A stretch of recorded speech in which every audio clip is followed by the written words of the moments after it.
Hey guys, welcome to Digit.in, and what we have for you out here is a soundbar from Blaupunkt, which is the SBW-02, and for the rest of this video we are just going to call it this Blaupunkt soundbar. Now this soundbar is priced under 10,000 rupees. When we started the review of this soundbar, it was priced at about 8,500 rupees, but it is available for cheaper online based on where you look, so you can even get it for about 7,500 rupees. We have seen that price online.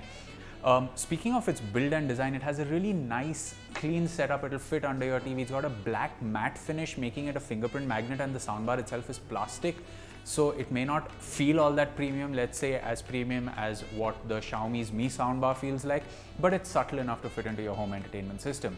It also comes with a subwoofer, something the Mi soundbar lacks, and the subwoofer really does add to the output. The subwoofer is not wireless. It connects via a wire to the back of the soundbar, but it does not need a separate power cable, so that's nice.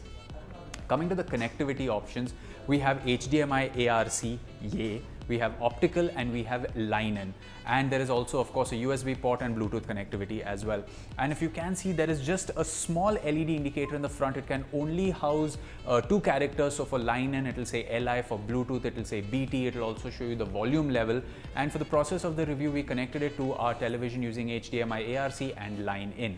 So let's quickly get into the performance. Now the soundbar itself sounds actually pretty clean and good considering the price. There is decent amount of channel separation. For example, if you have a motorcycle going from the left to the right, or an aircraft that's moving around, you will be able to feel that channel separation, but it isn't as great as what we've seen on other premium soundbars, but it is a lot better than what we've seen on the Mi soundbar, for example. And also when you're playing games, for example, if you've played games like Doom or anything that has heavy metal music which has thumps of shotguns, you are going to be able to hear that very clearly. Of course, for copyright reasons we can't let you listen to that sound, but what you will hear is a demo soundtrack to give you a feel of the audio output from this soundbar.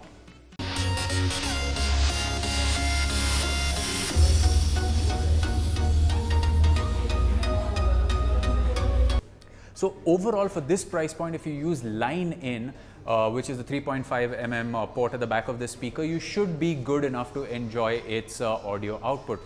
However, one thing to consider is the fact that it comes with 2 cables in the box, which is a 3.5 mm to 3.5 mm and an RCA, the red and white cable to 3.5 mm, which is really nice. Now the ARC performance is actually very underwhelming of the speaker. I mean, when we connected it to our television, we actually had to bump the volume of the television all the way up to 100, and then we could hear some semblance of a decent amount of sound from the soundbar. So yes, the HDMI ARC performance of this soundbar is really bad. I mean, the feature is there, it's great, but you won't be using it if you want to make the most of this soundbar has to offer. We actually bumped the audio of the soundbar itself up to about 80-85 and then control the rest with the TV's remote control, because with line in we could control that. It connected into the headphones jack of the TV. We used to test, and for the most part this soundbar is good if you are going to use it to watch movies, play some games and watch the occasional TV shows. The vocals are clear. Music sounds actually pretty good, especially when you are going to listen to tracks which are in the backgrounds of movies, for example, and of course action sequences do get immersive. Now remember, we are saying that this is a good performer for this 7,500 rupee price point.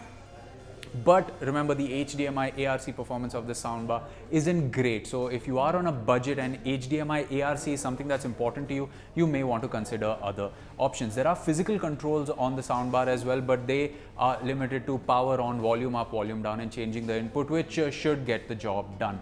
You can of course control other aspects such as bass and other things as well of the soundbar if you need a custom sound output, but what you get with the standard output is more than enough. And considering this is a budget soundbar, it's probably your first soundbar for a really budget TV, you shouldn't be disappointed.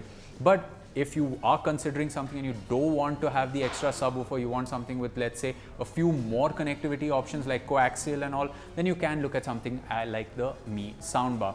So there you have it, guys. That was our quick review of this Blaupunkt soundbar. You can always let us know in the comment section below what you thought of this video, and for more from the world of technology, you can stay tuned to Digit.in. For the latest technology updates, subscribe to Digit.in and don't forget to hit the bell icon.